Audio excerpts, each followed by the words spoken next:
Oke, jadi topiknya karena dua apa namanya, dua unit yang akan kita pelajari. Yang pertama adalah I/O, yang kedua storage.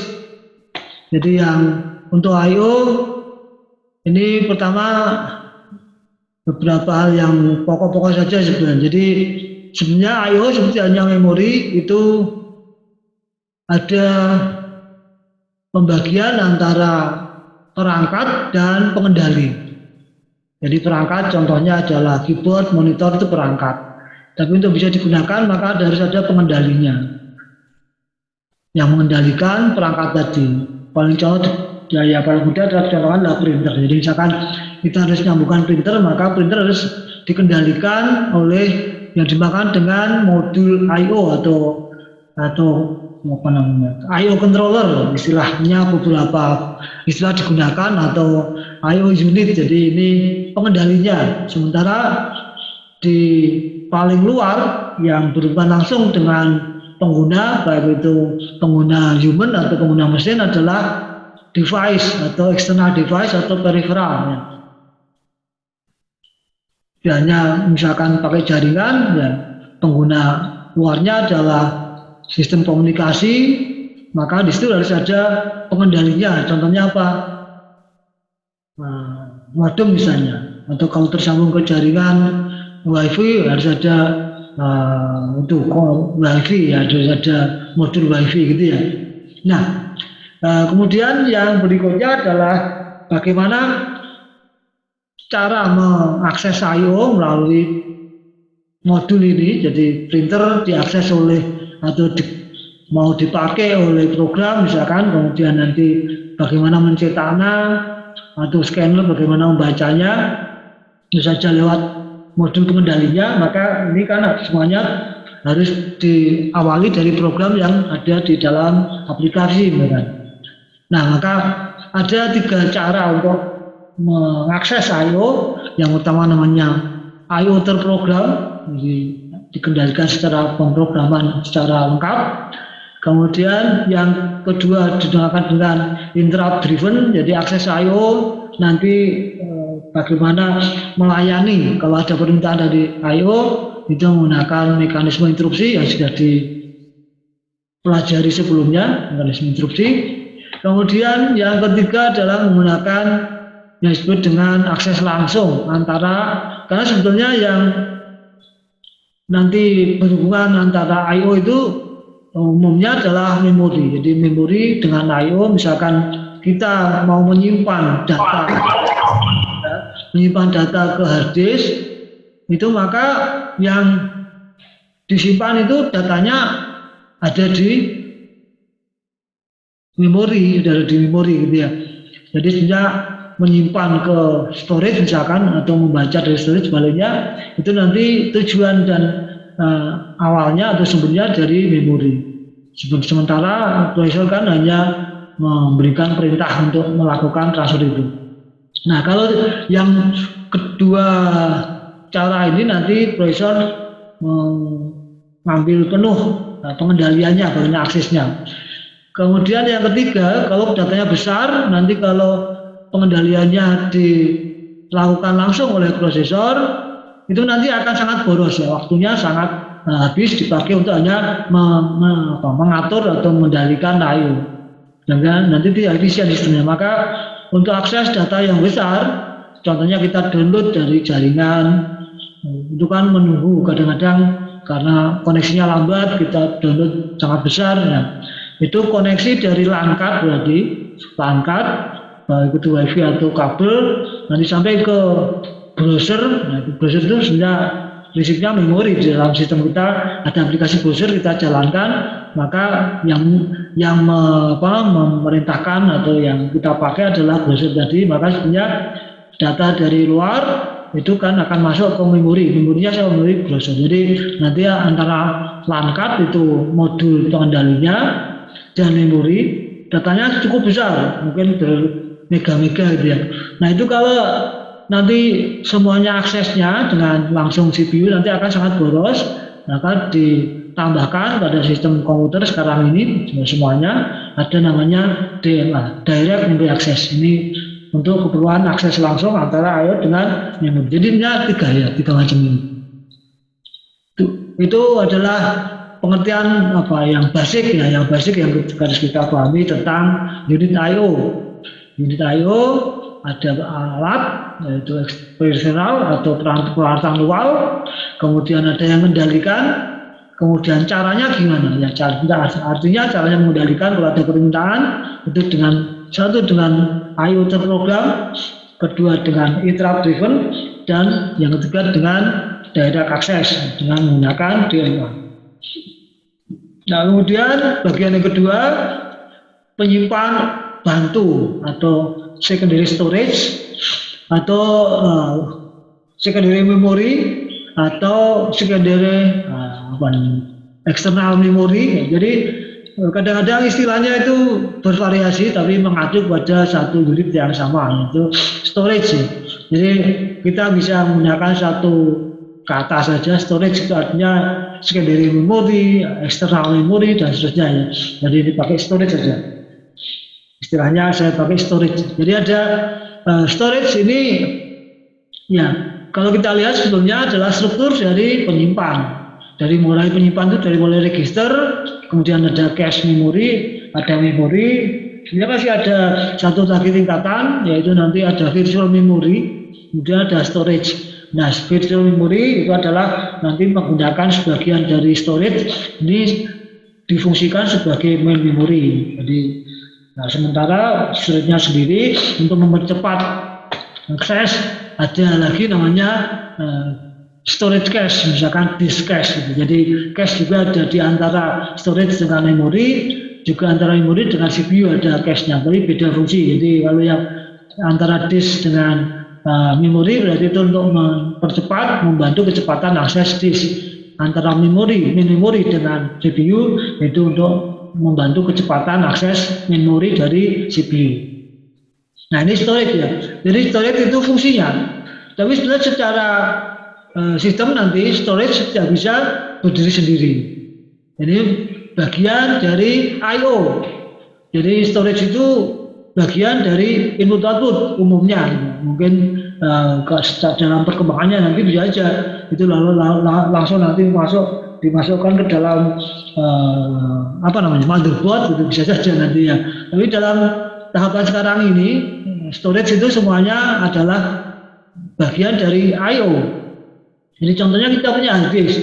Hard disk itu yang storage-nya apa? Storage-nya itu adalah disknya, stage disknya. Ya. Jadi cakramnya. Kemudian tempatnya hard disknya, ada rangkaian elektroniknya dan mekaniknya itu adalah I/O. Jadi CD atau DVD drive. Nah, DVD drive itu adalah I/O, input output. Sedangkan DVD-nya atau CD-nya itu storage-nya. Nah, sehingga ada dalam jenis ya, di storage itu ada yang nempel di dalam sistem, tidak bisa dilepas. Lalu istilahnya adalah online storage, jadi langsung tersambung sistem hidup ya, langsung bisa dipakai. Tapi ada yang offline storage ya. Jadi offline storage itu berarti kita pada saat sistemnya hidup mungkin storage itu belum tersambung ya. Setelah sistemnya hidup, kemudian kita sambungkan, kemudian bisa dipakai. Ya, contoh yang paling mudah yang sekarang kita pakai adalah flash disk. Itu adalah offline storage. Ya. Jadi dari sisi mekanisme bagaimana storage itu diakses oleh sistem. Apakah langsung saat sistemnya hidup, kemudian langsung otomatis bisa dipakai, dan selama itu ya terus dipakai, nggak bisa dilepas gitu ya. Itu online storage gitu ya. Sementara ada storage lain yang mungkin di mana diperlukan bisa dipakai, kalau tidak ya dilepas. Istilahnya ada mount dan unmount istilah yang digunakan. Nah, kemudian bagaimana data disimpan di dalam storage? Itu tadi dari sisi sistemnya. Kemudian dari sisi storage sendiri ada sifat penyimpanan. Jadi ada jenis storage karena cara menyimpannya. Nah, sampai saat ini mungkin baru sudah ada tiga macam, yaitu yang pertama dengan cara kemagnetan, contohnya adalah disk, kemudian ada tape, kemudian dengan cara optis itu adalah CD, DVD, ya, itu optis. Kemudian yang ketiga ya, dengan semikonduktor, dengan elektronik, dengan cara elektronik ya, yang seperti digunakan pada ROM sebenarnya. Itu adalah yang flash ya, flash ROM istilahnya ya, flash ROM. Kemudian kita lebih populer dengan istilah flash disk karena fungsinya di dalam organisasinya, di dalam cara menyimpan datanya itu diorganisir atau disusun datanya seperti hanya akses disk gitu. Nah ini ya, jadi lalu ada organisasinya. Jadi tergantung pada tadi apa namanya fisik jenis storage-nya, ada disk, kemudian ada CD, DVD, kemudian ada tape, kemudian ada flash disk.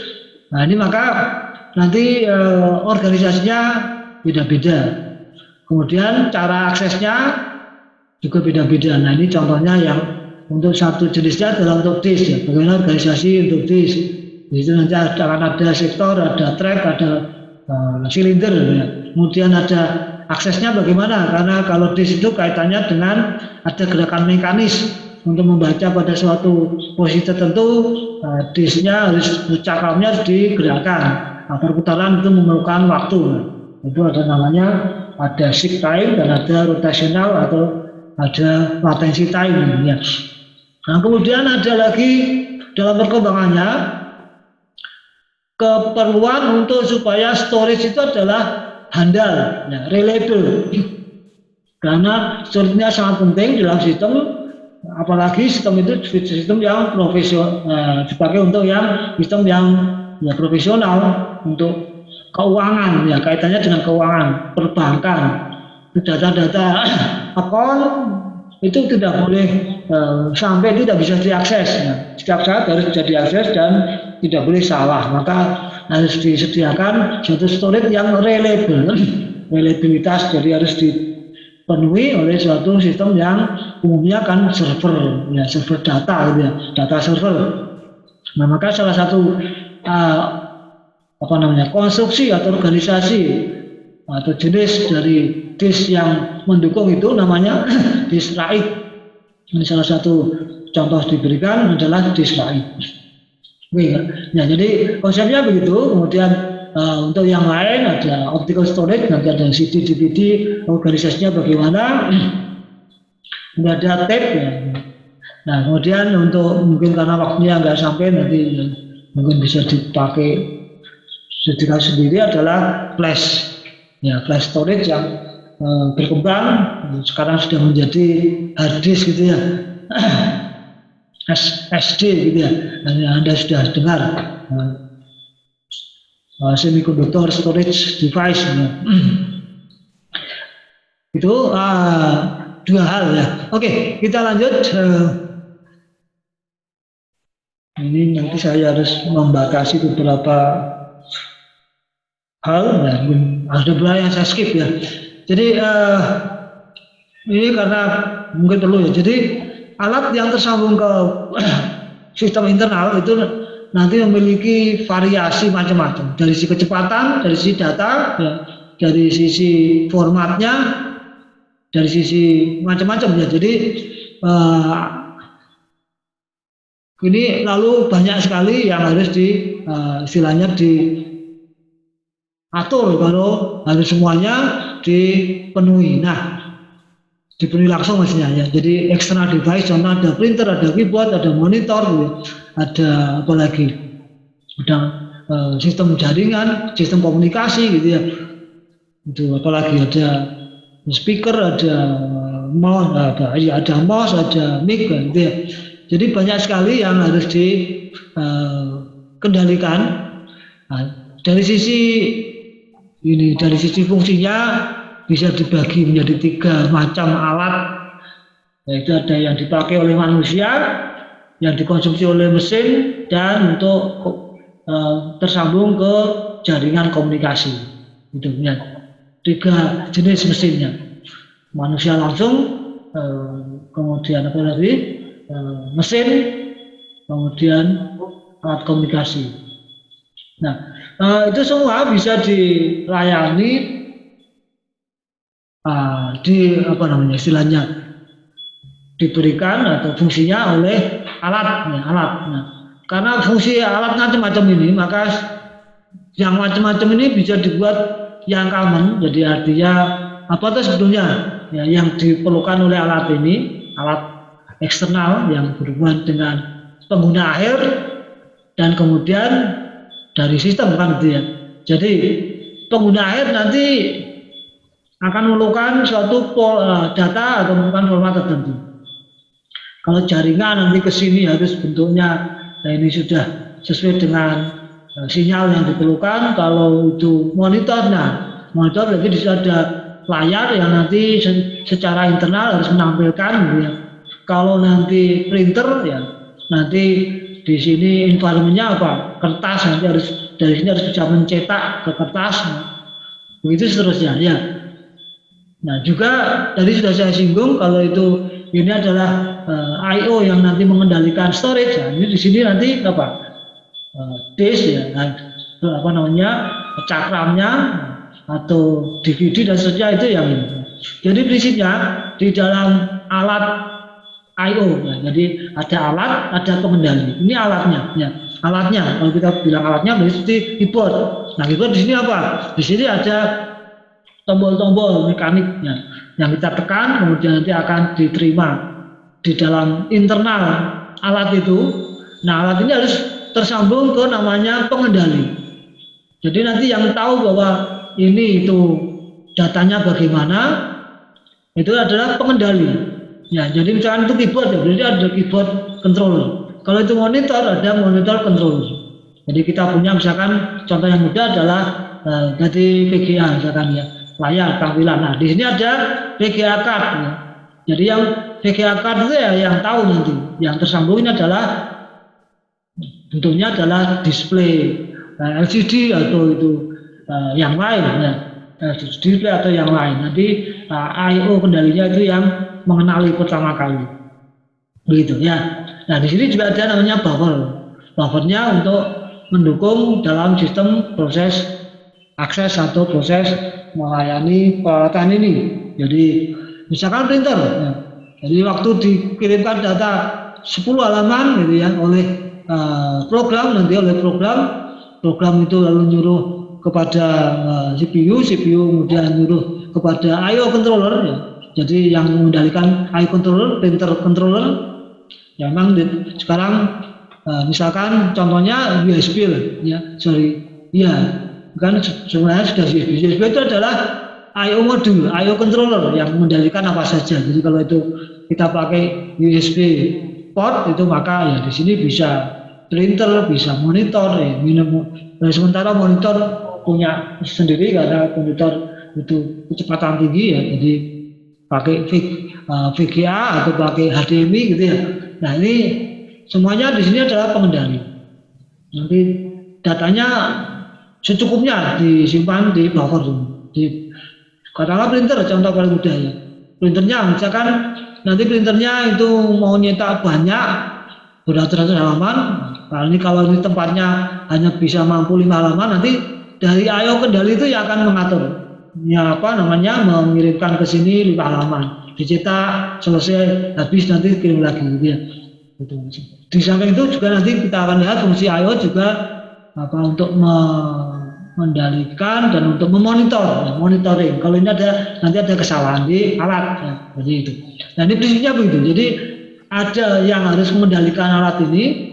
Tanpa ada pengendali, alat ini nggak bisa terakses ya oleh sistem.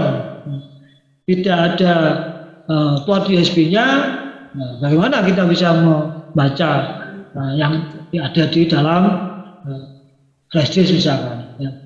Tidak ada CD drive atau DVD drive, ya bagaimana kita bisa membaca apa yang ada di dalam DVD atau CD drive. Jadi ini adalah alatnya alat. Nah, alat harus dikendalikan oleh pengendali. Jadi alat ini tidak langsung oleh CPU tapi oleh pengendali.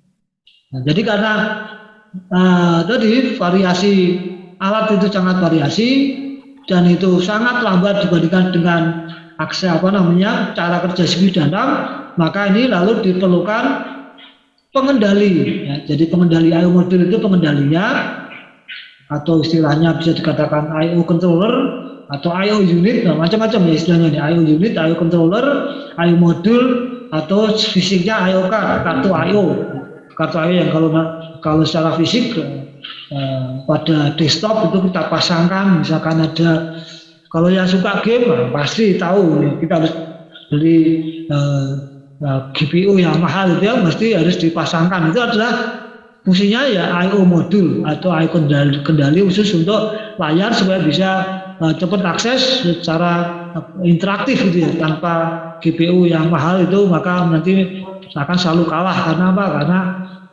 aksesnya ke interaktif itu lambat gitu. Jadi itu sebenarnya tujuannya itu mempercepat interaksi antara pengguna dengan sistemnya.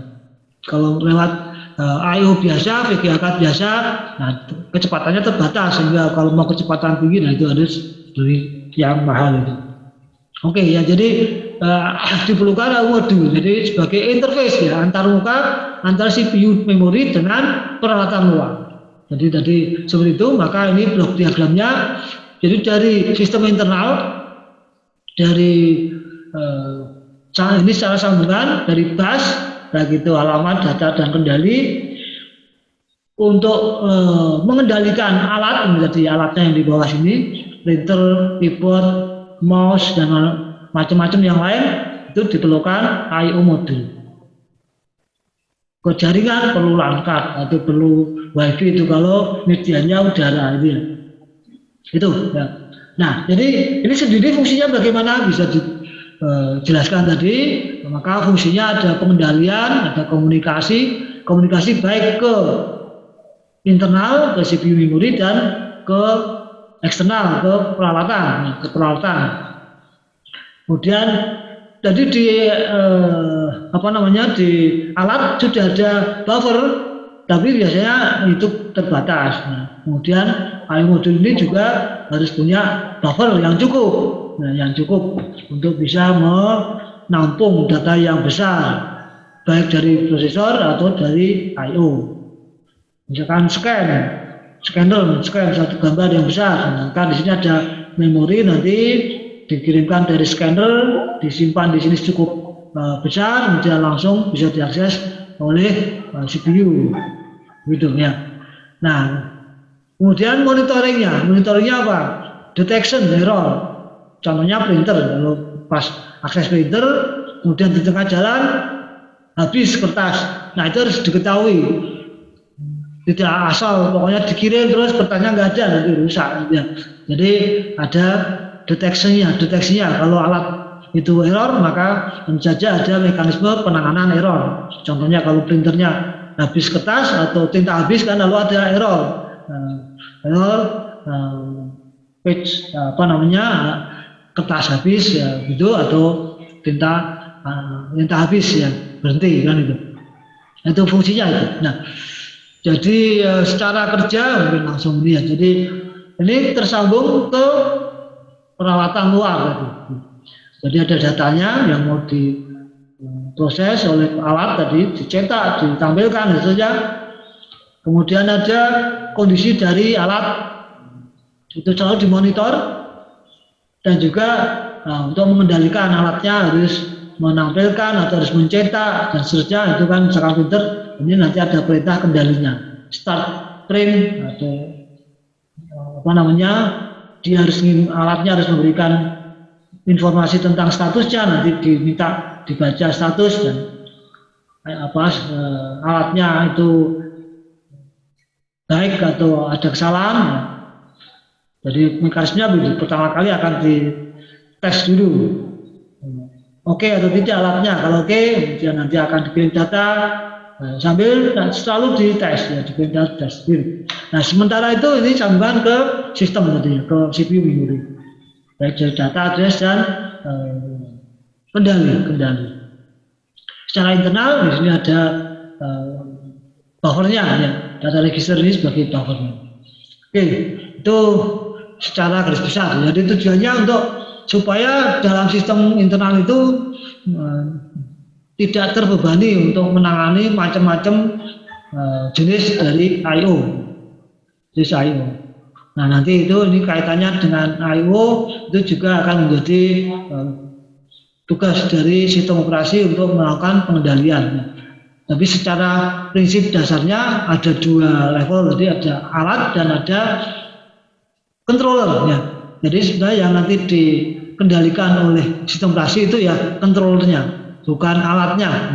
Jadi yang dikenali itu adalah controllernya. Oke, berikutnya adalah cara menangani I/O.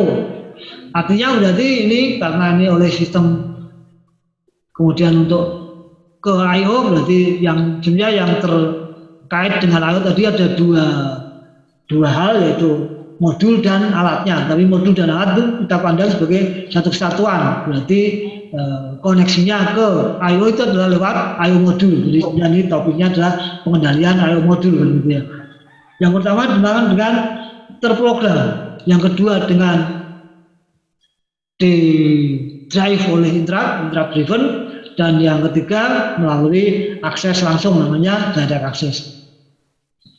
Ini mungkin secara garis besar umumnya ya. Jadi untuk 3 macam cara pengendalian oleh CPU memori ke I/O. Ini yang pertama namanya dengan menggunakan I/O terprogram. Ini dasarnya cara kerjanya bahwa nanti I/O akan memberikan perintah langsung ke I/O. Jadi perintahnya dari CPU langsung. Kemudian nanti CPU akan melihat status setiap saat dari apa yang diperintahkan tadi. Jadi misalkan CPU nanti akan minta I/O untuk melakukan membaca gitu ya, membaca katakanlah itu dari keyboard misalkan. Program sederhana, kita buat program yang interaktif. Programnya lalu menunggu dari keyboard user memasukkan data. Nah berarti program itu harus ngecek terus apakah datanya sudah ditekan belum, dimasukkan belum, sampai kalau nanti datanya sudah masuk baru bisa dilanjutkan. Artinya ini nanti CPU akan boros untuk hanya menunggu I/O yang harus siap memberikan data. Sementara itu tidak ada pekerjaan lain yang bisa dikerjakan karena CPU mengendalikan secara penuh ya. Nah itu artinya program. Kalau kita program berarti kita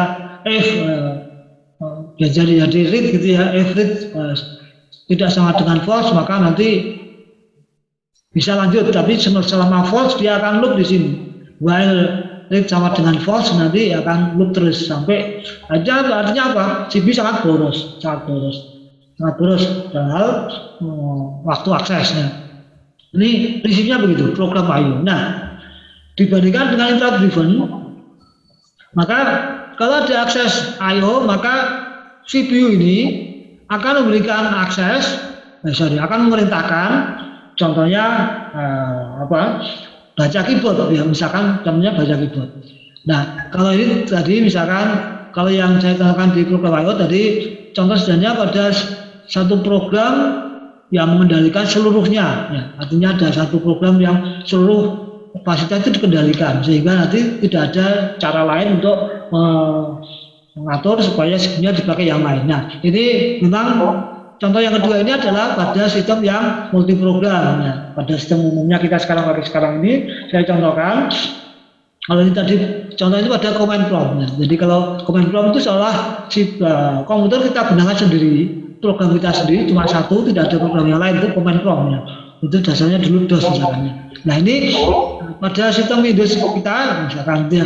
Maka kalau contoh yang serupa tadi kita buat program untuk membaca keyboard, di dalam cara programmingnya itu nanti di situ ada satu modul pembacaan keyboard ya. Kemudian nanti hanya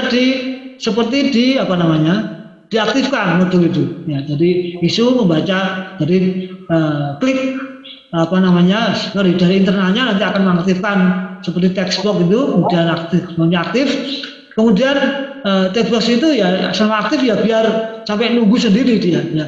Nunggu sendiri sampai nanti ada tombol yang ditekan.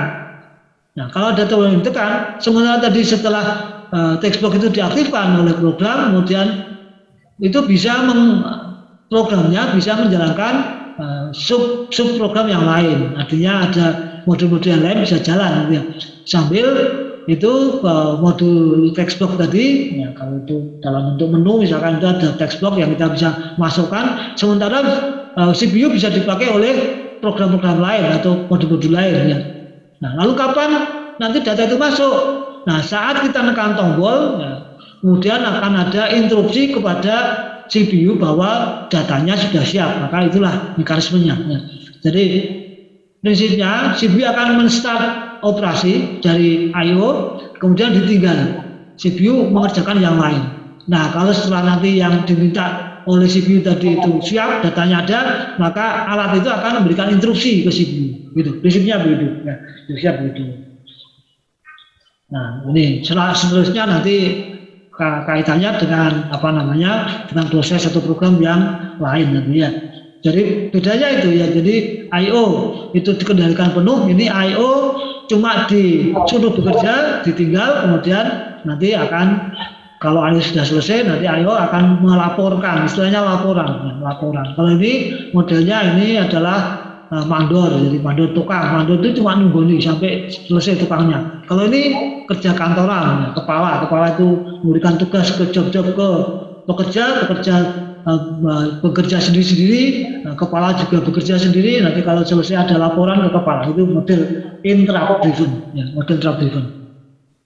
Nah, ini kaitannya dengan akses data, maka mungkin data kalau secara ini tadi dengan program itu datanya kecil-kecil, gitu ya, seperti akses keyboard, gitu ya, itu kan kecil, menampilkan ke layar yang kecil-kecil, gitu ya. Tapi kalau data itu cukup besar, misalkan itu adalah ke hard disk, misalkan baca dari hard disk atau file yang ukurannya mega bahkan giga, gitu ya. Itu nanti kalau menggunakan itu wah sangat boros. Menggunakan ini juga, ini nanti setiap satu data dibaca nanti ada 1 byte, nah juga tetap nanti akan cukup merepotkan karena setiap satu data harus dilayani, satu data dilayani, padahal itu belum keseluruhan data, gitu ya. Maka cara yang ketiga untuk supaya data itu secara utuh dulu dikirimkan dulu secara besar, contohnya itu baca file misalkan, ya, supaya masuk ke memori semuanya, baru setelah masuk baru nanti CPU-nya diberitahu datanya sudah siap, boleh diproses. Nah, itu menggunakan namanya DMA. Jadi mekanismenya lalu DMA CPU, kalau tadi CPU langsung menyuruh ke I/O untuk kerja, nanti I/O langsung laporan. Nah, ini ada pembantunya. Jadi CPU nanti nyuruh ke DMA, baru DMA yang akan melakukan seperti ini. Jadi DMA nanti akan menyuruh ke I/O bekerja. Nah, I/O nanti akan lapor ke DMA,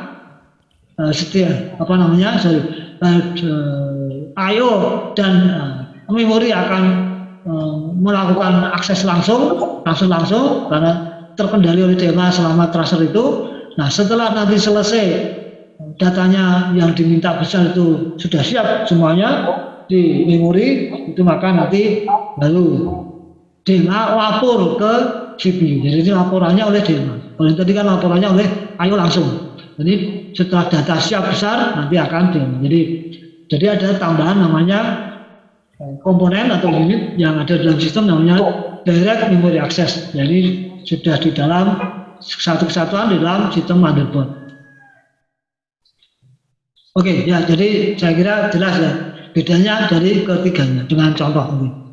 Oke, saya kira itu ini penjelasan detailnya nanti bisa dibaca caranya, sensing status, read write, transferring data, CPU nunggu sampai selesai. Nah, ini boros ini. Ini langkah detailnya, caranya gimana, akses I/O itu kaitannya dengan ini mungkin tambahan juga sebenarnya untuk yang lain, untuk mekanisme yang lain. Jadi di dalam sistem I/O banyak. Gimana cara mengetahui itu adalah I/O itu adalah keyboard, I/O itu adalah flash disk, I/O itu adalah USB tadi ya, USB. I/O itu adalah printer dan seterusnya. Maka setiap I/O itu punya namanya ID. ID. Jadi punya ID tertentu yang secara mudah seperti hanya memori itu kan punya ID ya. Jadi ID-nya apa? Kalau CPU mau membaca perintah dari memori kan harus ada memori itu tersimpan di mana itu address. Jadi kalau ID untuk memori jelas itu namanya address. I/O juga begitu, bisa punya suatu address juga. Nah, ini sebagai ID. Seperti hanya memori punya ID. Hanya saja ini I/O itu nanti secara arsitektur ada alternatif. Apakah dia sebagai bagian dari memori atau sebagai I/O yang terpisah dari memori. Maksudnya nanti aksesnya itu seperti akses memori atau khusus. Kalau seperti akses memori berarti ID-nya seperti memori address. Tapi kalau nanti itu harus diakses secara khusus maka dia harus punya ID khusus. Nah itu memang pilihan dalam arsitektur untuk I/O ada dua macam. Namanya yang pertama I/O khusus yaitu ini yang kedua mana I/O isolated I/O. Jadi I/O memiliki suatu ID khusus sehingga punya alamat I/O. Ya, jadi alamat I/O disediakan khusus. Nah untuk itu diperlukan instruksi khusus untuk mengakses alamat I/O tadi.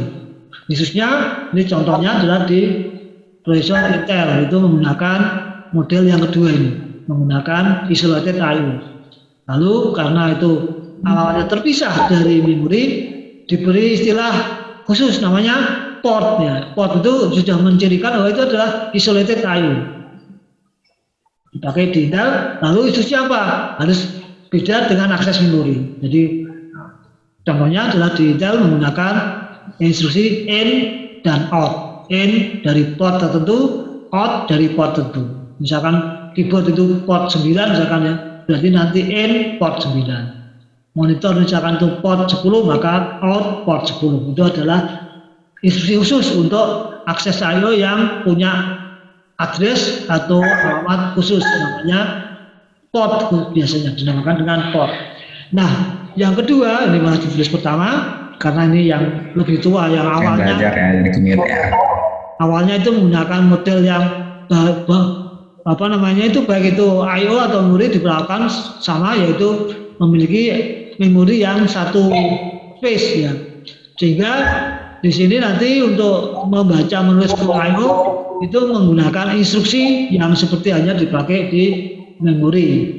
Misalkan pada arsitektur yang seperti ini menggunakan instruksi load dan store, maka kalau load store itu ke memori, load itu baca dari memori. Misalkan load 100 berarti nanti baca dari alamat 100. Kalau itu I/O ada di alamat 500 berarti ya load 500 berarti juga akan baca I/O dari alamat 500.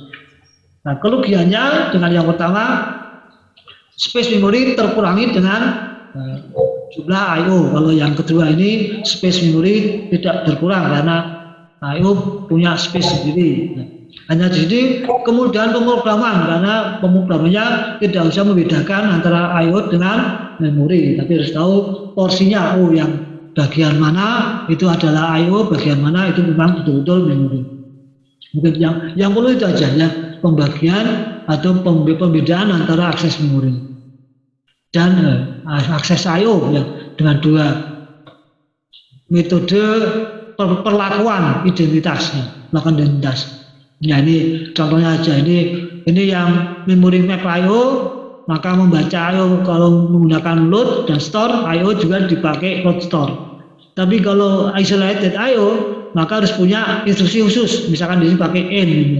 Jadi ini instruksinya untuk baca itu in.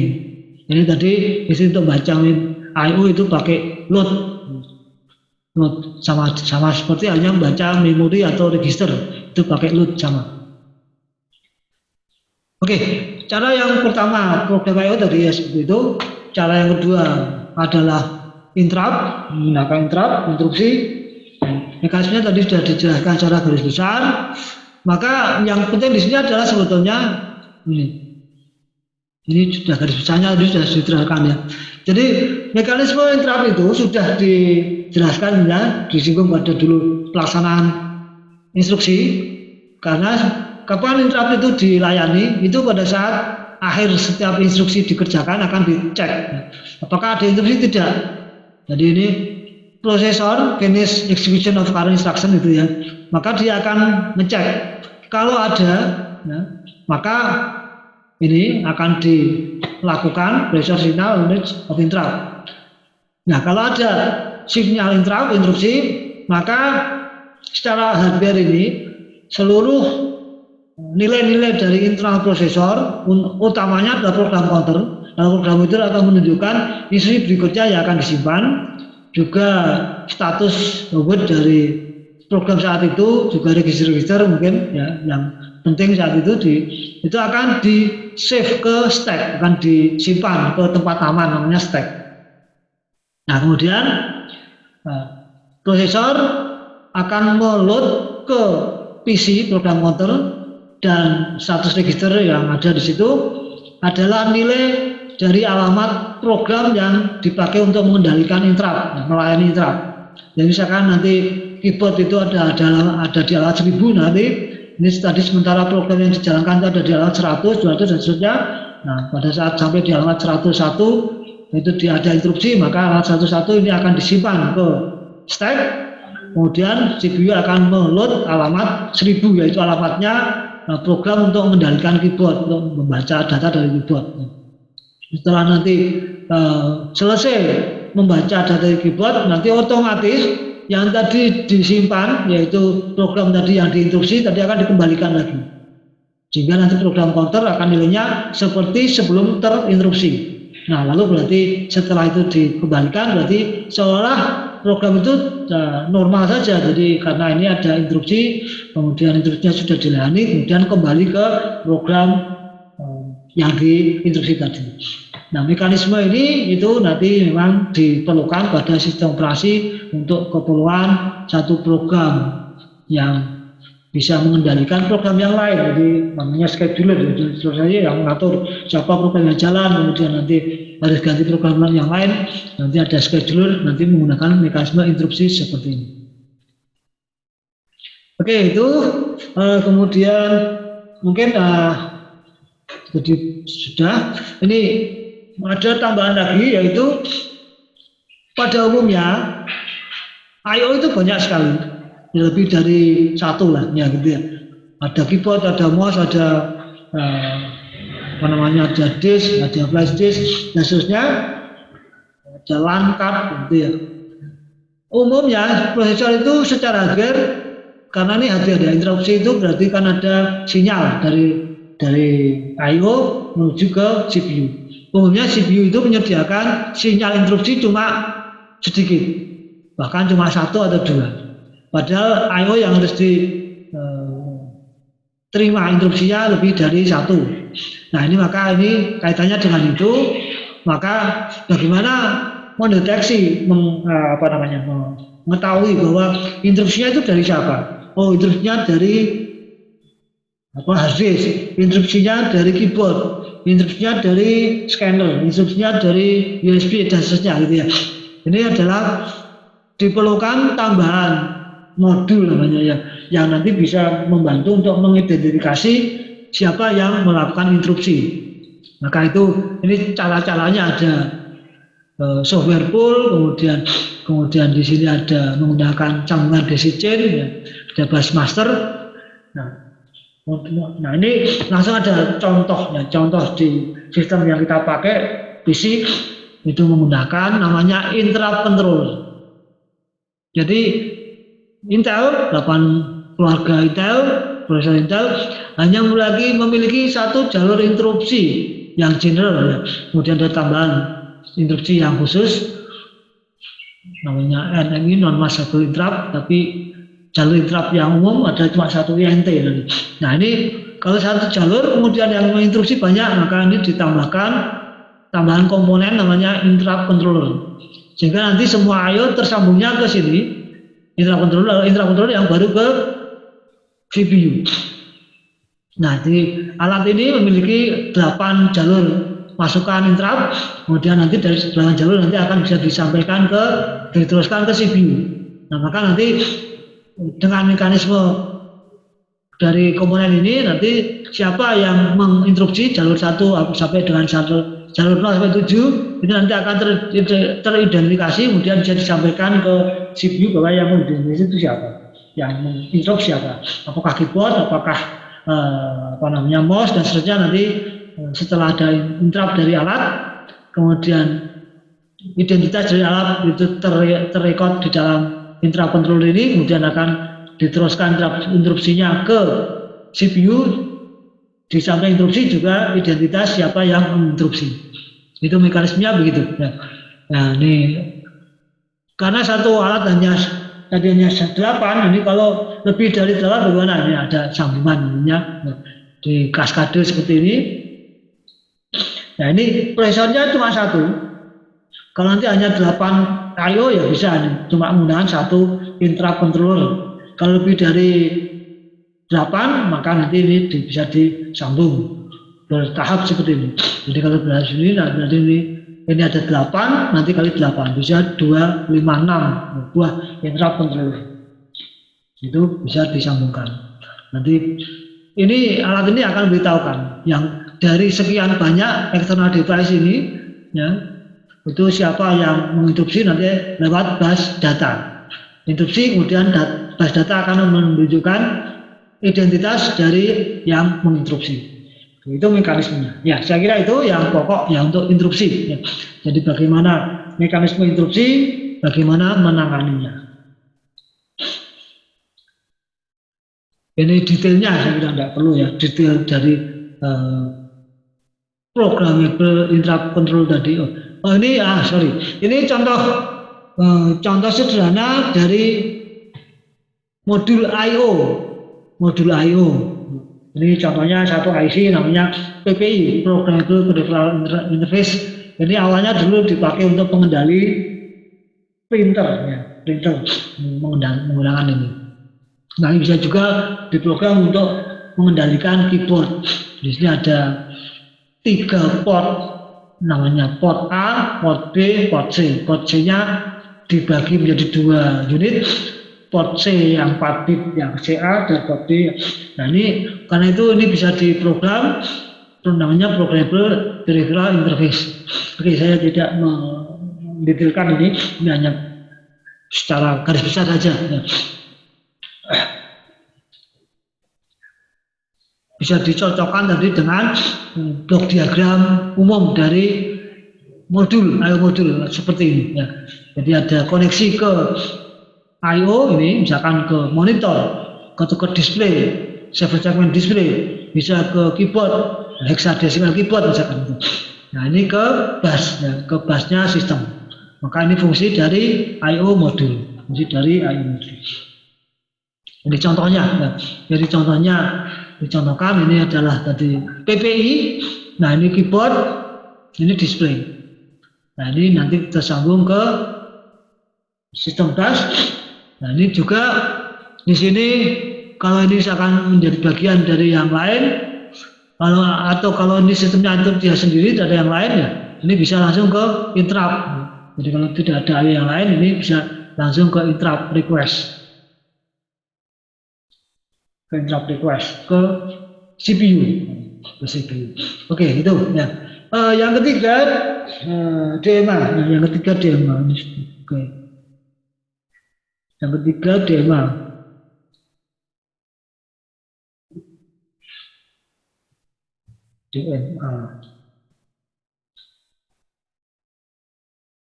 Oke, DMA ya. Oke, ternyata kita maksudnya ya. Oke, DMA. Oke. Terus saya jelaskan, saya kira tidak usah diulang lagi secara garis besarnya. Langsung saja kepada ini mekanismenya. Ya, ini DMA untuk bisa melakukan itu secara blok diagram, dia harus punya kemampuan mengendalikan akses antara I/O dan memori. I/O dan memori. Ya, maka ini ada register-register yang dipakai untuk mengendalikan akses transfer. Nah, jadi ada register yang dipakai untuk akses transfer. Ada data nanti yang tersambung ke data bus, address bus. Addressnya otomatis nanti naik satu-satu atau turun satu-satu bisa diprogramkan. Jadi transfernya dari address besar ke kecil atau kecil ke besar, kemudian dari mana ke mana, berapa besar jumlahnya, ini diprogramkan dulu. Nah itulah tadi yang disebut dengan akses awal dari CPU menyuruh DMA itu dia harus memberikan data-data itu. Jadi misalkan transfernya antara LAN card dengan memori, maka nanti LAN card-nya itu source-nya, kemudian memori alamat berapa nanti tujuannya. Kemudian jumlahnya berapa? Misalkan jumlahnya adalah 5 mega misalnya, nanti ini ada. Nah setelah itu lengkap perintah ke DMA, maka DMA akan melakukan tugasnya untuk transfer dari LAN card ke memori sejumlah 5 mega ditangani langsung oleh DMA. Nah ini ada istilah DMA akses ya. Jadi karena ini di dalam sistem kan busnya cuma satu, ada bus. Nah maka berarti ada dua via nanti yang akan menggunakan bus. Kita lihat gambar yang ini ya, ini aja ya, gambarnya ini. Jadi ini DMA tersambung ke bus data, bus alamat dan bus kendali. CPU juga begitu. Normalnya CPU itu membaca instruksi dari memori, baca datanya gitu ya.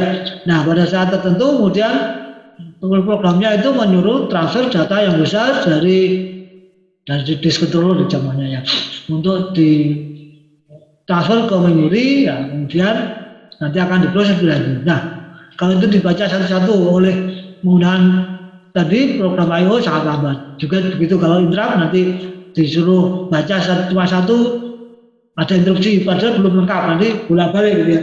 Maka daripada begitu nanti CPU akan menyuruh DMA, tadi sudah dijelaskan, pertama kali DMA akan di-set, akan mengerjakan transfer, jadi perintahnya dari program saja, mudah diisikan di DMA ini perintah transferlah data dari disk sebesar 5 mega misalkan ke memori. Nah maka setelah itu nanti DMA untuk transfer itu juga menggunakan jalur yang sama. Jadi CPU mau menggunakan jalur itu data, alamat dan, tapi juga karena DMA diminta untuk transfer itu juga berarti artinya DMA juga akan menggunakan. Nah ini berarti ada dua pihak yang pada saat yang bersamaan nanti kemungkinan akan menggunakan yang sama gitu. Nah maka ini harus diatur.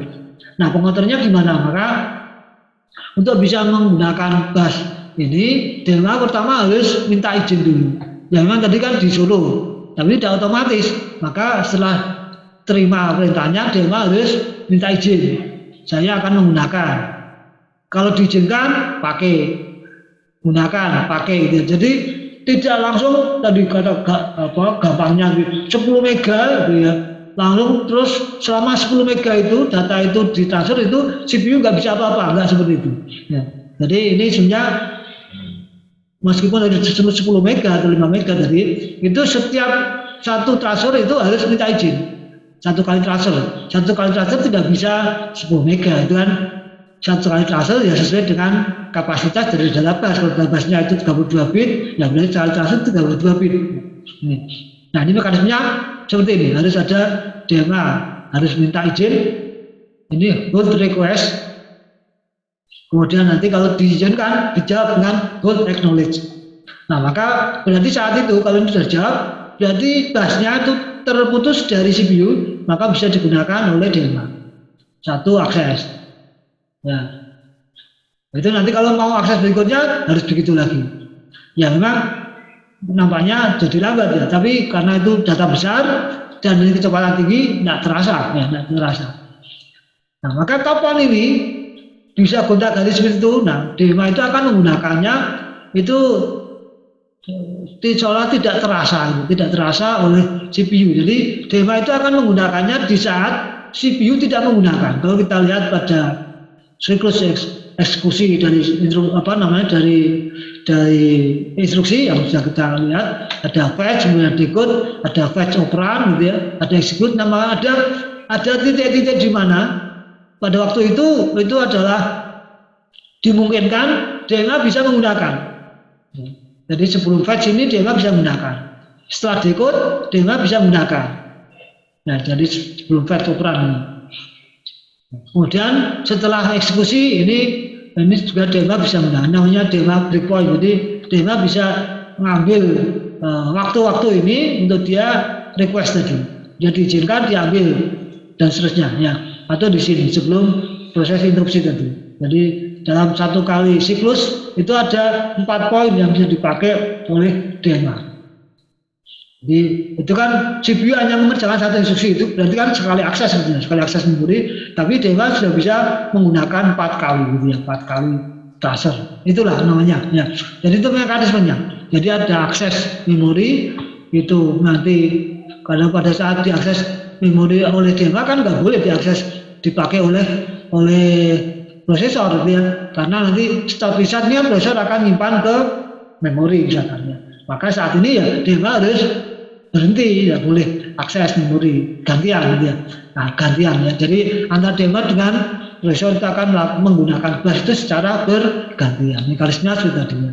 Mekanismenya menggunakan pemberitahuan ini tadi. Nah ini garis besar cara kerjanya. Nah berikutnya ya agak cepat. Ini DMA yang terakhir ya. Jadi struktur atau organisasi DMA bagaimana ini organisasinya? Organisasi DMA itu dalam sistem bisa yang sederhana tadi itu hanya ada satu DMA, semuanya tersambung ke bus tadi ya. Jadi ini contohnya tadi hard disk dengan memori dia dikendalikan oleh DMA. Ini secara sambungan berarti nanti ada 2 kali akses. Jadi pertama itu baca dari I/O oleh DMA, yang kedua nulis ke memori. Jadi DMA menggunakan bus itu 2 kali, twice. Berarti untuk 1 kali baca data nyimpan itu CPU akan tersuspend ya, akan disuspend, dihentikan sementara 2 kali gitu. Ini kalau organisasinya seperti ini. Untuk meningkatkan organisasinya dibuat setiap I/O punya DMA. Nah sehingga nanti kalau ada permintaan akses maka akses DMA ke I/O itu tidak mengganggu bus. Baru kalau mau nulis atau baca dari memori, jadi ini hanya suspend hanya terhentikan sekali saja. Ya, prosesor hanya terganggu hanya sekali waktu saja. Kalau yang tadi 2 kali, gitu ya. Nah tapi ini berarti apa? Boros, artinya setiap I/O harus punya DMA sendiri. Setiap I/O punya DMA sendiri. Yang ketiga ini tidak setiap I/O punya DMA, tapi lalu dipisahkan bus I/O sendiri dan bus memori prosesor sendiri. Nah inilah yang dipakai pada PC kita sekarang. Jadi ada sendiri bus I/O, bus ekspresi namanya, itu digunakan DMA. Sehingga nanti kalau ada akses dari suatu I/O tertentu ke memori itu ya aksesnya ke memori cuma sekali, ya, mengganggu prosesor cuma sekali, suspend one aja. Tadi satu cuma antara ini harus gantian ya, tidak bisa masing-masing. Ini contohnya dipakai pada PCI bus. Ini namanya PCI disampaikan sebagai pengaturan juga sebagai arbitrator pada bus tadi. Pada bus yang dulu kita sudah kenal ada bus arbitrasi bus ya. Itu namanya menggunakan ini DMA juga. Oke, gitu ya. Nah, ini mungkin topik DMA seperti itu, mekanismenya, fungsinya, kemudian maksudnya apa, dan bagaimana organisasinya. Ini contoh alat IC-nya di sistem Intel. Ini kodenya 8237. Nah, 8237. Oke, itu topik yang pertama tentang I/O. Nah, jadi bagaimana I/O, fungsinya, mekanismenya, kemudian masing-masingnya bagaimana caranya. Oke, yang bagian kedua adalah storage ya, Oke, cukup waktunya. Storage. Jadi tadi sudah disinggung, storage ini adalah fungsi utamanya untuk menyimpan permanen. Tapi storage ini tidak bisa kerja tanpa ada yang membantu membaca dan menuliskan. Pada yang Ini jenisnya bisa diukur secara magnetis, itu artinya tersimpan dengan metode magnetik untuk menyimpan datanya. Secara optis itu dengan metode optis untuk menyimpan datanya. Yang kita kenal yang magnetis itu ada disk, ada tape, disk magnetis dan tape. Yang CD itu adalah optical mekanismenya. Nah, ini belum dituliskan yang ketiga, itu adalah semiconductor storage. Oke, yang pertama magnetic disk. Langsung kalau ini secara fisiknya, misalnya di dalam disk itu karena secara magnet maka permukaannya harus dilapisi dengan kemagnetan. Itu menggunakan bahan yang bisa dimagnetasi, ini iron oksida besi yang ditaruh di atasnya aluminium. Ini bahannya awalnya aluminium. Pada perkembangan sekarang bahan cakramnya itu bukan aluminium tapi gelas, karena perlu pemutaran ya, kan pemutaran. Kalau aluminium kan panas, itu ada panas. Ini gelas ini diharapkan itu lebih stabil karena tidak ada panasnya lebih diputar, gelasnya itu lebih dingin. Itu. Nah, organisasi ya, jadi artinya bagaimana data disimpan di dalam cakram, karena fisiknya bentuknya itu melingkar, maka ya datanya akan secara melingkar. Maka lingkaran-lingkaran data ini dinamakan dengan track. Jadi ada berapa track dalam satu permukaan. Kemudian apakah yang dipakai nanti permukaan atas dan bawah, atasnya atas saja. Jadi ada istilahnya berapa permukaan dalam satu cakram, apakah single side atau double side. Nah, ini contoh, ini gambaran track ya, gambaran track. Nah, kemudian bagaimana aksesnya? Itu maka secara akses oleh sistemnya untuk tidak, karena ini kan jadi I/O itu kan lambat, jadi ya mekanismenya lambat. Jadi kalau untuk membaca itu sangat besar nanti terlalu lama, ya. Maka dibatasi untuk ukuran tertentu. Maka dalam satu track ini dibuat beberapa bagian namanya sektor. Jadi ada track, ada sektor. Ini mulai dari sektor 1, 2, 3, 4, 5, 6, 7 dan seterusnya sampai N. Ya mungkin sektornya berapa. Nah, kemudian berarti dalam satu lingkaran ada berapa lingkaran, berapa track, setiap track ada berapa sektor. Nah, berarti kelipatan itu nanti akan menjadi kapasitas. Nah, berarti yang ini sektor lalu berapa ukurannya? Untuk tahu kapasitasnya maka secara standar fisiknya untuk disk itu ini kapasitasnya adalah 512 byte atau setengah kilo. Nah, 512 byte itu satu sektor.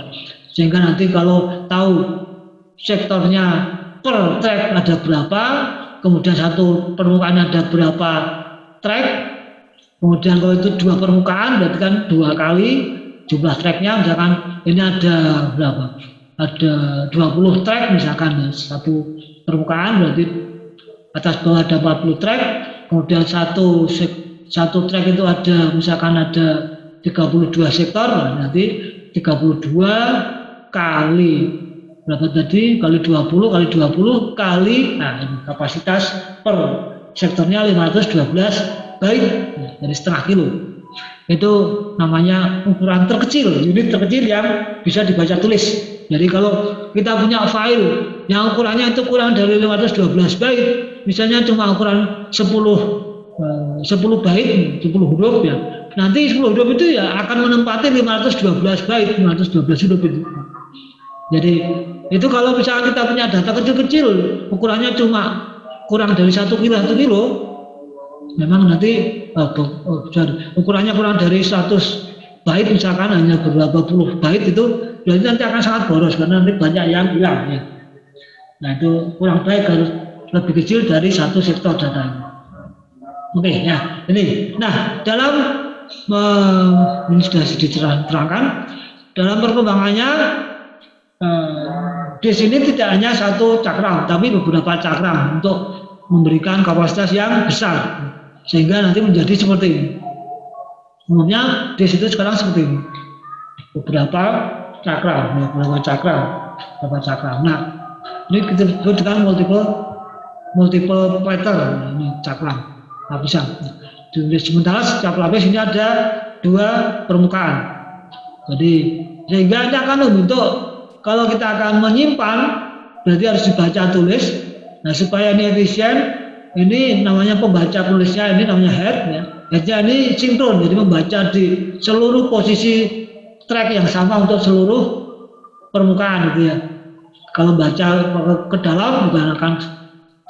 Nah, karena ini seolah menjadi satu kesatuan data ya, sekali baca, maka ini diberi satuan namanya tadi silinder. Jadi kesatuan beberapa track itu menjadi silinder. Nah, sehingga strukturnya paling besar itu silinder dibagi menjadi beberapa track. Ini setiap track dibagi menjadi beberapa sektor. Jadi ada silinder, kemudian ada track, ada sektor. Nah, satu sektor ukurannya 512 bait. Nah, tinggal mengalihkan kapasitasnya, ada berapa silinder. Nah, biasanya di dalam spek harddisk itu atau dalam aplikasi untuk harddisk ini tidak disebut dengan silinder, tapi disebut dengan head, sama ya. Jadi ada beberapa head. Ini 1, 2, 3, ini karena ada 1, 2, 3, 4, 5, ada 5 cakram. Per cakram ada 2 head, berarti ini ada 10 head. Itu artinya ada 10 ya,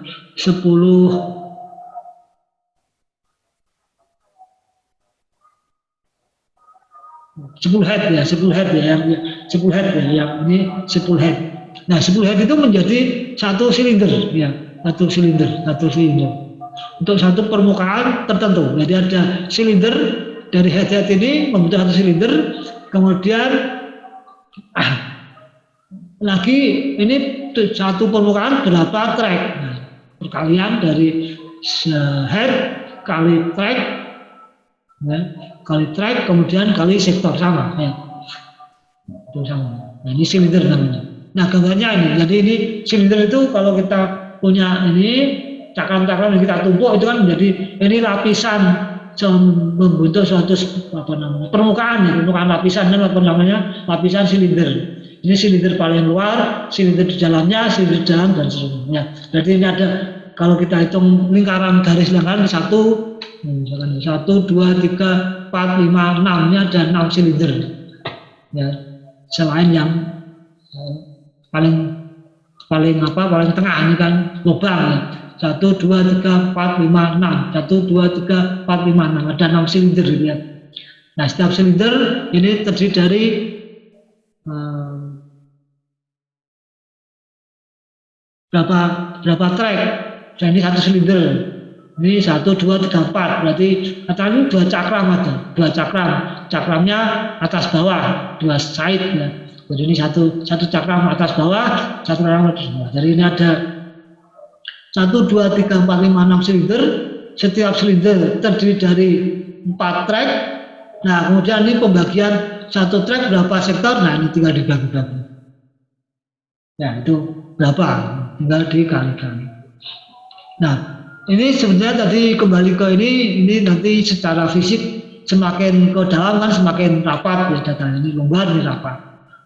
Nah, maka nanti tidak bisa sampai paling kecil karena itu harus dibatasi. Kalau misalnya ini ukurannya ini 10 9 8 lah, 8 sektor, maka ini 8 yang paling kecil yang bisa nampung ukuran 512 bait tadi ya. Itu harus sampai paling dalam seberapa. Oke, ini tentang organisasi ya, organisasi dari disk seperti ini. Organisasi dari disk. Ini adalah mekanisme baca tulis. Menulis berarti memagnetisasi, membaca berarti ini membaca status dari kemagnetan. Ini yang right itu akan memagnetisasi, membuat kemagnetan, dan ini membaca itu men-send kemagnetannya. Nah, pertama kali yang membuat struktur disk ini adalah IBM, sehingga terkenal waktu itu. Kemudian namanya Winchester hard disk, yang untuk hard disk ya. Ini formatnya yang menentukan dulu. Ini tadi 512 byte, ukurannya 512 byte data. Yang kita bicarakan tadi datanya. Tapi sebenarnya di sebuah data ada ID-ID yang lain, bahwa itu track berapa gitu ya, itu sektor berapa dan seterusnya. Kemudian untuk checking kesalahan ini ada. Jadi ada sinkronisasi, ada nomor track, ada nomor head, nomor track, karena tadi sesuai dengan sektor ya, sesuai dengan organisasi tadi kan ada head, kemudian ada track, ada sektor. Nah, kemudian ini untuk checking kesalahan datanya benar atau tidak. Ini headernya, header. Kemudian datanya sendiri ini juga punya byte sinkronisasi untuk membaca, mulai baca karena menggunakan sinkronisasi. Kemudian sendiri ada ceknya. Nah, sehingga nanti satu sektor secara keseluruhan itu sebenarnya 600 byte, tapi datanya sendiri sebenarnya cuma 512. Jadi ada apa namanya, byte-byte yang lain yang digunakan untuk identitas, ya, tidak seluruhnya untuk data. Nah, ini format di dalam hard disk, ya, hard disk. Oke, ini tadi sudah dijelaskan, ada fix, ada removable, dan sudah ada fix, movable. Ya, kita bisa. Ini contoh yang sudah old, ya, tidak dipakai lagi. Floppy disk, ya seperti kita mungkin apa namanya, nasibnya ya seperti kita punya CD DVD sekarang ini, nanti ya akan obsolete, ya akan nggak kepakai lagi, karena itu juga ternyata kalau misalnya dibandingkan yang ada, kalau dibandingkan terlalu kecil gitu ya. Ya, meskipun sekarang masih dipakai, karena juga yang DVD-nya mungkin ada yang mengembangkan, misalkan Sony itu kan menjadi BLD, Blu-ray, ya Blu-ray disc itu kan 80 giga satu keping, ya, maka itu yang mungkin masih bertahan ya. Oke, kemudian ini tentang kinerja dari akses disk. Itu ada waktu yang diperlukan untuk mekaniknya. Ada namanya seek time, menggerakkan dari track ke track, itu seek time. Di samping track ke track harus diputar, namanya rotational time atau latency time, bisa rotational, bisa latency time. Nah, sehingga akses time secara fisik itu ada seek dan latency, itu fisiknya ya. Secara logiknya nanti tambah kecepatan datanya. Jadi ini sebenarnya memberikan sumbangan ke kecepatan akses ke storage disk, ya, storage disk. Jadi ada seek, ada rotational. Nah, kemudian nanti belum lagi kalau nanti di sistemnya harus nunggu, nanti ada DC dan seterusnya. Oke, tadi sudah disinggung disk yang reliable itu sekarang juga digunakan, bisa di PC juga di controlnya sudah tersedia, itu namanya RAID, ya, bisa dipakai. Tapi umumnya ini untuk keperluan yang server, data server, ya, menggunakan disk RAID. Misinya bahwa ini memberikan jaminan bahwa data tidak akan rusak, bisa dibaca selamanya. Maka caranya gimana? Prinsipnya harus ada cadangan otomatis, gitu ya. Jadi cadangan otomatis itu prinsipnya gitu. Cadangan otomatis. Nah, bagaimana cara memberikan mekanisme bahwa itu ada cadangan otomatis? Ini diberikan mekanisme sebanyak namanya level gambarnya ini. Ini aja langsung gambarnya. Ada 6 level cara menjamin disk itu bisa dibaca dengan reliable. Cara menjamin cadangannya itu dengan 6 level. Nah, prinsip dasarnya pertama, supaya data itu tidak hilang semuanya. Prinsip dasar pertama, data itu akan dipecah di beberapa disk, ya, tidak disimpan di satu disk saja. Ini berapa? Misalkan contohnya disk lainnya dibentuk dari 4 disk. Jadi prinsipnya ada n disk diperlakukan sebagai satu disk. Misalkan 4 disk ini itu diperlakukan sebagai satu disk saja. Maka data akan dipecah-pecah, disebar ke seluruhnya. Misalkan ada 16 potongan data. Ada satu data besar, dipotong-potong jadi 16, kemudian 16 itu akan disebar. Nah, ini salah satu, ini namanya level 0, ya, cara yang paling sederhana, cara seperti ini. Nah, ini kenapa ini reliable? Ya, bisa disebut reliable karena kalau misalkan secara fisik itu satu disk rusak, maka datanya yang hilang tidak seluruhnya. tapi masih ada data yang bisa diakses gitu ya. Yang hilang sebagai bagian, misalkan tuh teks ya kita kehilangan beberapa halaman, tapi kan daripada hilang semua masih ada beberapa halaman yang bisa diakses itu. Nah, maka ini supaya betul-betul tidak hilang, cara yang kedua harus betul-betul ada kopian. Nah, tapi jadi mahal gitu ya. Jadi mahal. Jadi seperti ini tapi punya kopian. Jadi setiap akses ke disk menulis ke satu tempat, ditulis ke dua tempat. Kalau nanti baca, satu tempat gagal, baca yang tempat kedua. Diharapkan itu tidak rusak keduanya bareng. Umumnya begitu ya. Maka ini bisa dikatakan ini paling reliable, ya, tapi mahal ini, jadi mahal. Ya.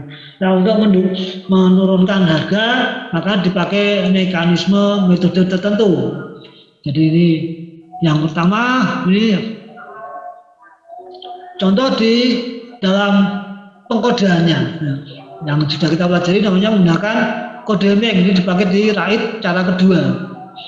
Jadi disimpan datanya, kemudian ada checkingnya menggunakan paritas. Kalau datanya ini contoh datanya 4 bit, maka paritasnya 3 bit. Nanti kalau salah satu itu rusak, nah, maka nanti bisa dikonstruksi dari yang ada, gitu. Ya, dari yang ada. Jadi ini akan mendukung juga reliabilitas. Nanti pecahannya sangat kecil, lebih baik bit demi bit-bitnya. Nah, maka ditingkatkan. Kalau itu tadi 3 paritas, ini disediakan, ini 1 paritas PB-nya. Tadi ini function ya. Oh, ini semuanya di sini, 1 disk saja. Nah, fungsi dari paritasnya itu disimpan di 1 disk. Ini untuk mengurangi jumlah disk. Nah, kemudian yang level yang berikutnya itu kalau bloknya ini terlalu kecil, nanti terlalu boros, ini dibuat blok, pecahnya blok, maka nanti paritasnya ini untuk paritas 0 sampai 3 disimpan di 1 disk, ini untuk blok 0 paritasnya di sini, paritas blok 1 di sini. Nah, ini paritas ditingkatkan ukuran bloknya, kemudian paritasnya ini dijadikan 1. Nah, kalau nanti ini disparitas rusak, nah nanti ini nggak bisa dideteksi kalau ada kerusakan. Nah, sehingga ini disebar, tetap jumlahnya 5 tapi paritasnya disebar, sehingga nanti seperti tadi berisinya tidak hilang semua, tapi bisa ada yang masih bisa nah ini nanti minimal, kehilangannya minimal. Nah, minimal. Jadi ini level 5 dan 6, gitu ya. Jadi ini paritasnya disebar, kemudian ini paritasnya ditambah lagi ini ya. 03 lagi 03 ini ada 2 level paritas. Oke, itu tentang disk RAID ya. Jadi disk struktur secara secara basic, kemudian ini salah satu contoh disk yang current ya sekarang digunakan untuk server strukturnya. Ya, jadi yang akan melakukan siapa tadi? Software. Ada mapping ini dari fisik, kok diperlakukan sebagai 1 disk saja? Nah, berarti kan logik itu 1 disk. Karena fisiknya ada 4, tapi sebagai sistem akan terbaca sebagai 1 disk. Nah, maka ada proses mapping. Oke, itu yang pertama disk. Yang kedua adalah hard disk. Ya. Contohnya adalah CD dan DVD. Oke, bisa dibaca sendiri sejarahnya awalnya, kemudian ini jadi kalau magnetis itu kemagnetan, optis karena sifat data yang disimpan itu menggunakan pola cahaya. Gimana cahaya bisa membedakan 01? Maka dengan cara dipantulkan. Kalau pemantulnya itu beda jaraknya, maka akan terbaca nilai yang beda secara sinyal, maka itu akan membedakan 01. Jadi sinyal laser akan ditembakkan, pemantul nanti akan lewat ini atau lewat ini akan terbaca oleh receiver, sensornya akan beda sehingga bisa membedakan 01. Ini namanya line, ini namanya pitch, ada line dan pitch. Nah, ini pemantulnya apa? Pemantulnya ini bahan yang bisa secara sinar mudah bisa dilubangi, bisa ditempel gitu ya. Ini menggunakan bahan aluminium ini ya, yang dipakai ini untuk pengaturnya aluminium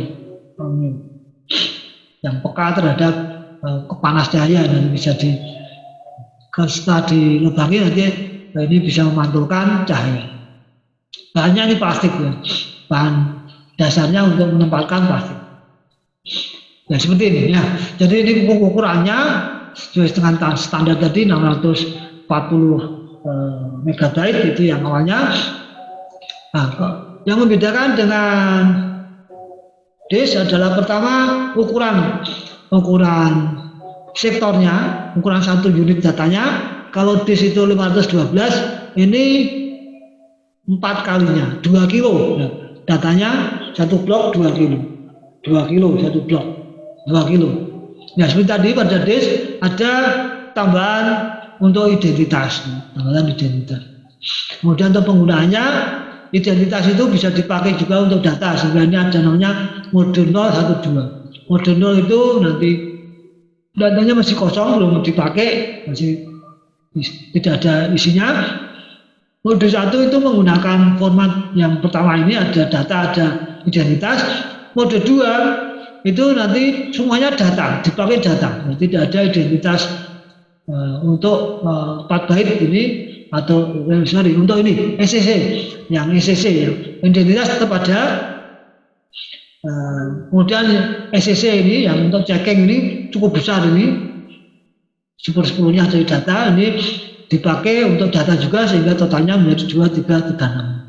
Nah, ini misalkan data-data tertentu yang tidak terlalu peka, misalkan kita punya MP3 atau data-data visual juga itu tidak terlalu harus presisi, maka ini bisa diformat menjadi mode 2. Tidak usah pakai checking, pokoknya asal dibaca, itu nggak usah dicek gitu ya.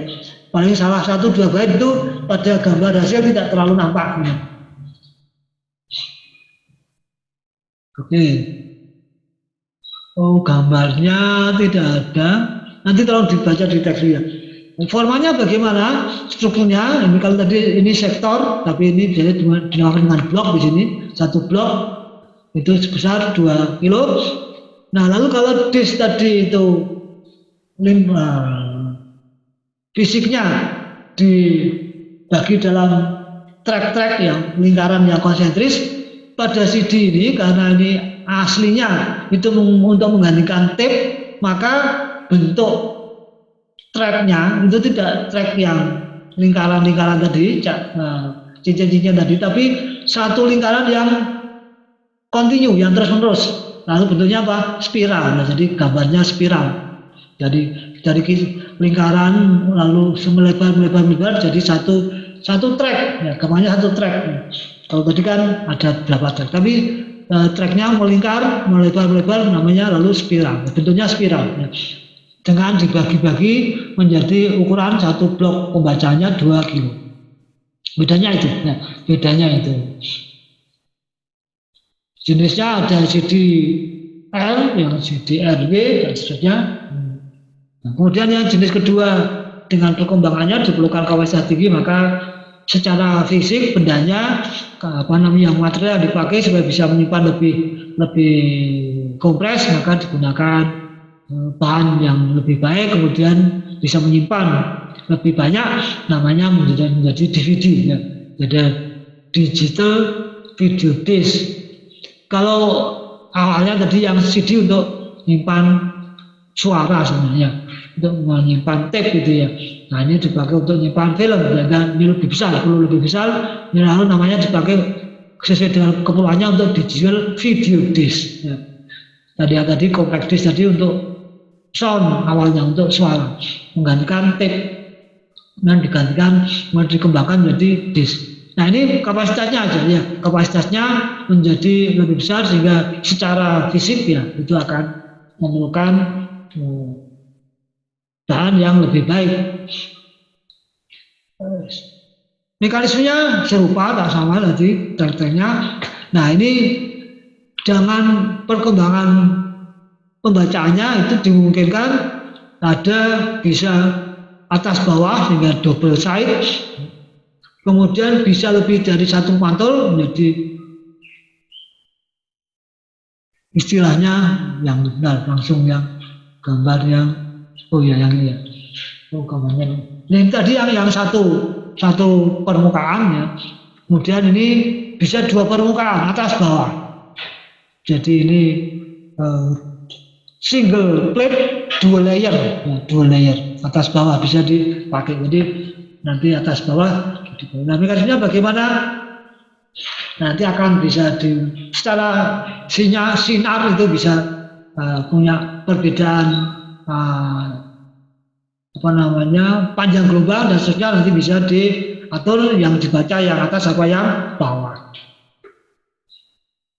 Ya ini jadi CD dan DVD mekanismenya serupa atau sama. Nah, kemudian perkembangan yang berikutnya itu Blu-ray, ini awalnya kalau nggak salah oleh Sony ya, data ini lebih besar mulai dari 25 GB pada single layer, sehingga nanti kalau double layer bisa 50, yang itu 80, mungkin itu 4 layer dan seterusnya ya. Itu BD-ROM, Blu-ray disc. Oke, yang berikutnya kayaknya yang terakhir. Yang terakhir itu adalah tape. Ini optical ya, tape itu optical. Ya, jadi sebenarnya ini sudah obsolete, ya, tapi dalam sistem-sistem yang besar itu masih diperlukan sistem ini karena untuk istilahnya untuk kesinambungan ya antara data-data dulu awal, misalnya di Pertamina, contohnya di Pertamina itu banyak sekali tape-tape namanya tape backup ya, itu menjadi histori dari suatu sumur minyak itu harus karena nanti itu diperlukan nanti untuk penelitian berikutnya menjadi dasar untuk mengembangkan apakah di sebelahnya ada lagi minyak atau tidak, itu diperlukan data-data seperti itu, sehingga sampai sekarang itu masih masih ada keperluannya untuk membaca. Jadi umumnya dibaca ya. Kalau yang baru-baru, data yang baru sudah tidak lagi disimpan ke tape, tapi ini keperluannya masih untuk dibaca, yang lama-lama ya. Yang namanya tape drive ya. Nah ini sorry. Ini saya salah lihat, ini tadi belum tape ya. Ini masih DVD. Bedanya antara spot yang tadi pitch dan line-nya itu ya. Jadi sorry. Ini saya tidak lihat, ini pitch dan line. Pitch dan line besarnya, ukurannya sehingga nanti ini hanya bisa menyimpan tadi cuma 670 mega, ini bisa 4,7 giga, ini tadi bisa berapa? Bisa 25 giga tadi kan. Ini perbedaan ini, ya, perbedaan besar kecilnya ukuran pitch dan line tadi. Oke, nah baru ini tape ya, tape ini ya. Jadi sangat lambat dibanding yang lain, tetapi ini besar ukurannya, ya. Ukurannya besar, benar besar. Ini sejak tahun 90-an masih dipakai sampai sekarang di sistem-sistem yang besar. Nah mungkin yang sistem personal sudah tidak kenal ya, tidak kenal. Itu sudah saya singgung tadi ya. Jadi ini contoh-contohnya. Ya. Jenisnya, jenis kemudian ukurannya ini sampai 6,4 tera. Ya. Ini satu tape gitu ya, dan cukup besar. Ya. Ini comparable dengan hard disk. Ya. Kalau hard disk kan penggunaan online storage ya, tapi ini kalau offline storage belum ada USB yang sebesar ini gitu ya. Oke. Nah jadi nampaknya itu yang materi pas, ini materi apa waktunya saya set supaya hanya 2 jam pelajaran habis. Oke, meskipun begitu, kalau ada pertanyaan, nah ini ada chat. Oh yang tadi sudah dijawab. Oke, kalau tidak ada pertanyaan, tadi yang pertama sudah saya umumkan, tadi kita tetap jadwalnya seperti ini, jadi minggu depan tetap, karena masalahnya kemudian ada libur lebaran, kemudian setelah itu langsung UTS kan gitu ya, UTS. Nah maka nanti sambil Anda liburan nanti ada supaya tidak hilang materinya, Anda masih ingat saya beri tugas-tugas latihan sekaligus itu adalah contoh-contoh soal untuk UTS ya, nanti diambil dari sana diganti-ganti angka-angkanya, bilangannya nanti ya. Oke, ini yang materi yang keempat. Materi yang kelima nanti tentang data, karena di samping hardware, prosesor atau komputer, sistem komputer ini kan menyimpan atau mengolah data. Kita harus tahu data dasar. Ya, memang data dasar itu biner, sudah kita ketahui karena sistem biner. Tapi kita kan tidak bisa mengolah langsung secara apa namanya, secara program tingkat tinggi itu kan biner. Tapi kan data itu numeriknya apa?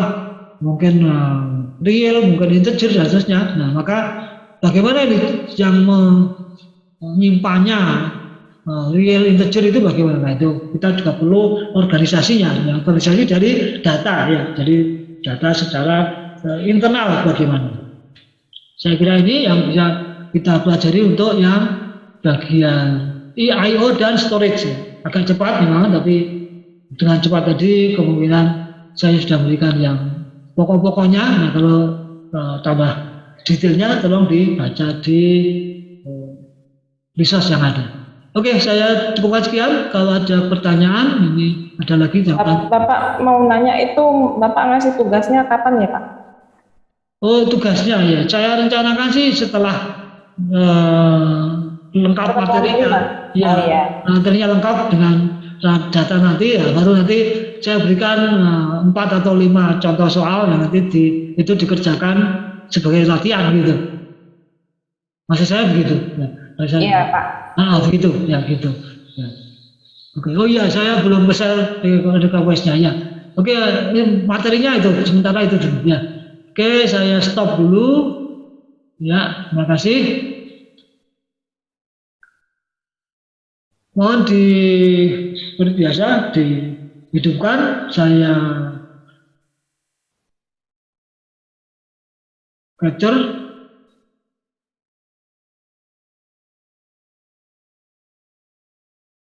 Ya, masih ada, tunggu sebentar.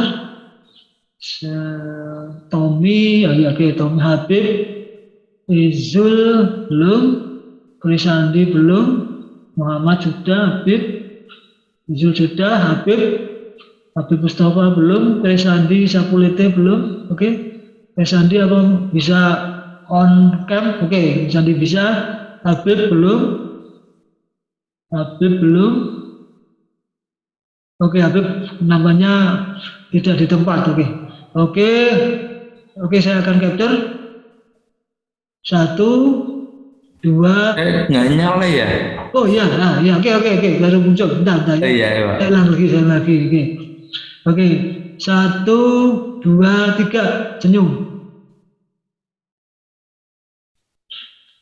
Saya cek dulu, saya cek dulu.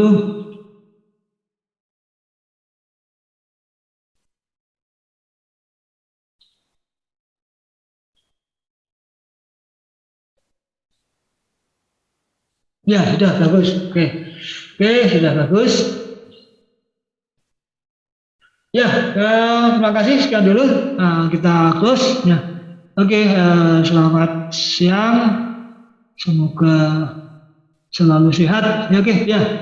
Oke, rekodnya nanti seperti biasa nanti tak upload di drive ya, karena besar itu, ukurannya 170 megaan, besar. Atau ukurannya besar sekali. Oke, ya. Terima kasih Pak. Ya, sama-sama. Ya, selamat puasa Bapak. Ya, sama-sama. Terima kasih Pak. Ya, ya.